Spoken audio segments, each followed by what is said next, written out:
సంక్రాంతి పండుగ వచ్చేసింది. సంక్రాంతి అంటేనే సందళ్ళు, సరదాలు, భోగి మంటలు, బొమ్మల కొలువులు, గాలిపటాలు, కోడి పందాలు, పిండి వంటలు. ఇవన్నీ ఒక ఎత్తైతే ప్రపంచాన్ని ఆకట్టుకునే కోనసీమ ప్రభల తీర్థం ఒక ఎత్తు. ప్రభల తీర్థం కొంతమందికి తెలిసినా చాలామందికి ప్రభల తీర్థం అన్న మాట కొత్తగా ఉంది కదూ. ఎస్, గోదావరి జిల్లాల్లో పచ్చదనాల కోనసీమలో సంక్రాంతి పండుగ వేళ జరిగే అద్భుత ఉత్సవం ప్రభల తీర్థం. కొన్ని రోజుల క్రితమే జగ్గన్న తోట ప్రభల తీర్థాన్ని రాష్ట్ర పండుగగా ప్రకటించింది ఆంధ్రప్రదేశ్ ప్రభుత్వం. ఈ నేపథ్యంలో అసలేంటి ప్రభల తీర్థం, దీని చరిత్ర ఏంటి, గోదావరి జిల్లాల్లో కోనసీమలో ప్రభల తీర్థానికి ఇంత ప్రాధాన్యత ఎందుకు, భారత గణతంత్ర దినోత్సవ వేడుకల్లో ఆంధ్రప్రదేశ్ తరపున పాల్గొని ప్రధానితో సహా అందరి మన్ననలు పొందిన ప్రభల శకటం చరిత్రేంటి, అసలు సంక్రాంతి పండుగ వేళే ఈ జగ్గన్న తోట ప్రభల తీర్థం ఎందుకు జరుగుతుంది, ఈ విశేషాలన్నీ ఈ వీడియోలో.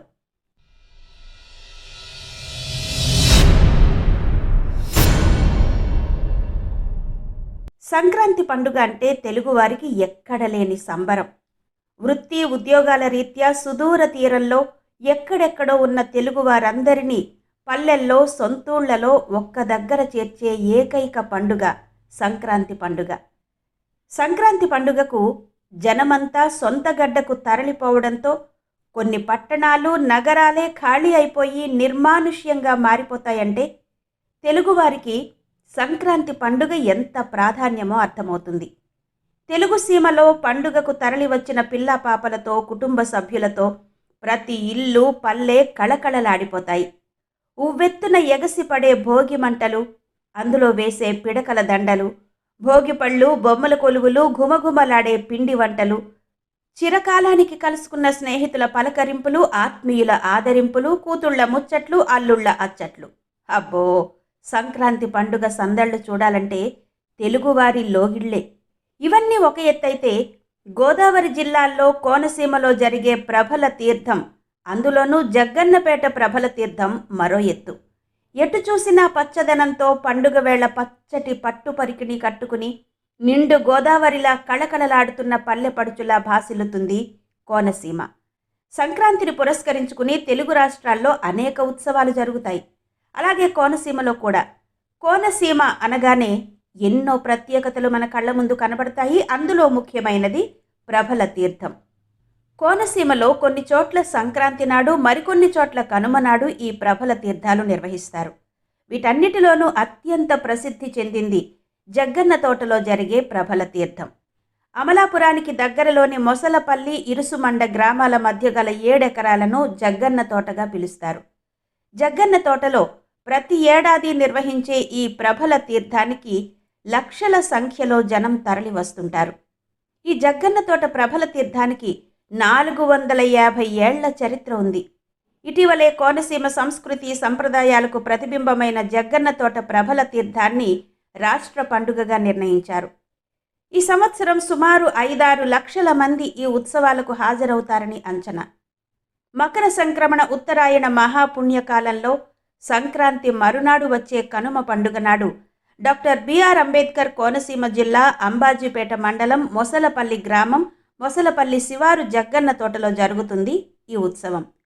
ఒకప్పటి ఆ ప్రాంత సంస్థానాధీశులైన శ్రీ రాజా వత్సవాయి జగన్నాథ మహారాజుకు చెందిన తోట జగ్గన్న తోట అనే పేరుతో ప్రసిద్ధి చెందింది. శతాబ్దాల చరిత్ర ఉంది ఈ ఉత్సవాలకు.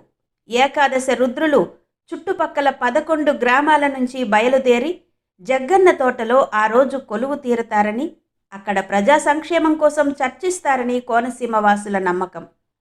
పురాణాల్లోని ఏకాదశ రుద్రులకు ప్రతీకలైన వారు కోనసీమలోని ఇరుగు పొరుగు గ్రామాల్లో కొలువై ఉన్నారని, మొసలపల్లి గ్రామదైవం భోగేశ్వర స్వామి ఆహ్వానం మేరకు వీరందరూ సంవత్సరానికి ఒక్కసారి సమావేశమై లోక కళ్యాణం కోసం చర్చలు సాగిస్తారని, అలా 11 మంది రుద్రులు ఒకచోట నిర్వహించే సమావేశమే ప్రభల తీర్థం పరమార్థమని పెద్దలు చెబుతూ ఉంటారు.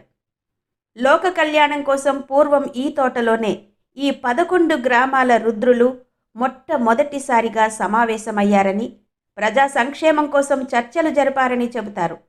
అప్పటి నుంచి ఏకాదశి రుద్రులు సంవత్సరానికి ఒకసారి ఇక్కడ సమావేశమవ్వడంతో ఈ తోట విశేష ప్రాధాన్యత సంతరించుకుంది. పూర్వం ఈ ప్రాంతంలో తీవ్రమైన పరిణామాలు, కరువు కాటకాలు, సంక్షోభం ఏర్పడ్డాయట. దాంతో ఈ పరిస్థితుల నుంచి ఆ ప్రాంతాన్ని రక్షించడం కోసం 11 గ్రామాల రుద్రులు ఈ తోటలోనే సమావేశమయ్యి లోకరక్షణ కోసం చర్యలు తీసుకున్నారని చెబుతారు. ఆ ఘటనకు చిహ్నంగా నాటి నుంచి నేటి వరకు ప్రతి ఏడాది కనుమ పండుగ రోజు ఎన్ని అవాంతరాలు ఎదురైనా ఈ ఏకాదశి రుద్రులను ఒక్కచోట చేరుస్తారు 11 గ్రామాల ప్రజలు. దాదాపు 4 శతాబ్దాల నుంచి ఈ సంప్రదాయం కొనసాగుతూనే ఉంది. ఏకాదశి రుద్రులు ఒక్కచోట కొలువు తీరేది ఈ భూమండలం మొత్తానికి ఈ ఒక్కచోటే అని గాఢంగా నమ్ముతారు ఆ ప్రాంతీయులు. అంబాజీపేట మండలంలోని వ్యాఘ్రేశ్వరం శ్రీ వ్యాఘ్రేశ్వర స్వామి, పుల్లేటుకుర్రు అభినవ వ్యాఘ్రేశ్వర స్వామి, మొసలపల్లి మధుమానంత భోగేశ్వర స్వామి, గంగలకుర్రు చెన్నమల్లేశ్వరుడు, గంగలకుర్రు అగ్రహారం వీరేశ్వరుడు, పెదపూడి మేనకేశ్వరుడు, ఇరుసుమండ ఆనందరామేశ్వరుడు, వక్కలంక విశ్వేశ్వరుడు, నేదునూరు చెన్నమల్లేశ్వరుడు, ముక్కామల రాఘవేశ్వరుడు, పాలగుమ్మి చెన్నమల్లేశ్వర్లను 11 మంది రుద్రులుగా భావిస్తారు. ఈ ఏకాదశి రుద్రులకు వ్యాఘ్రేశ్వరుడు అధిష్టానంగా చెప్తారు. ఒక ప్రత్యేక పద్ధతిలో ఈ ప్రభలను తయారు చేస్తారు. తాటి దూలాలు, టేకు చెక్కలు, వెదురు బొంగుల సహాయంతో గోపురం ఆకారంలో కడతారు. వాటి మధ్య రంగురంగుల వస్త్రాలతో అందంగా అలంకరిస్తారు. కర్రలతో అలా తయారు చేసిన దానికి ఎర్రని గుడ్డను తెరలా కడతారు. ముందు వెనక భాగాల్ని జీవాత్మ, పరమాత్మల ప్రతీకలుగా పరిగణిస్తారు. పైభాగంలో ఆలయాల్లోని ఇత్తడి కలశాలను బోర్లించి కట్టి ఆ పైన వరికంకులు, నెమలి పించాలు, పూలదండలతో అలంకరిస్తారు. వాటి మధ్యలో ఉత్సవ విగ్రహాలు ఉంచడానికి వీలుగా గద్దెలు ఏర్పాటు చేస్తారు. వాటి మీద ఆయా గ్రామాల్లోని శివుడి ఉత్సవ విగ్రహాలు అమరుస్తారు. ఇదిగో ఇక్కడ చూస్తున్నారు కదా, ఇలా వస్తుంది ప్రభల ఆకారం అంతా తయారైన తర్వాత. ఈ ప్రభల్ని పరమశివుడు వెంట ఉండే వీరభద్రుడి ప్రతీకలుగా భావించి వీరభద్ర ప్రభలుగా పిలుస్తారు. ఈ ఏకాదశి రుద్రులను ప్రభలపై ప్రత్యేక అలంకరణతో ఆకర్షణీయంగా తీర్చిదిద్ది మేళతాళాలు, మంగళ వాయిద్యాలు, భాజా భజంత్రీల నడుమ అత్యంత కోలాహలంగా ఈ ప్రభలను జగ్గన్న తోటకు తీసుకువస్తారు ఆయా గ్రామాల ప్రజలు.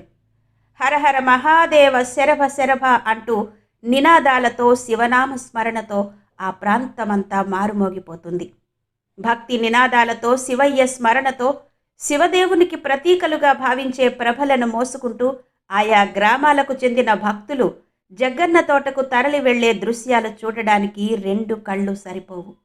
ఈ ఏకాదశి రుద్రులకు మొసలపల్లికి చెందిన మధుమానంత భోగేశ్వరుడు ఆతిథ్యమిస్తారు.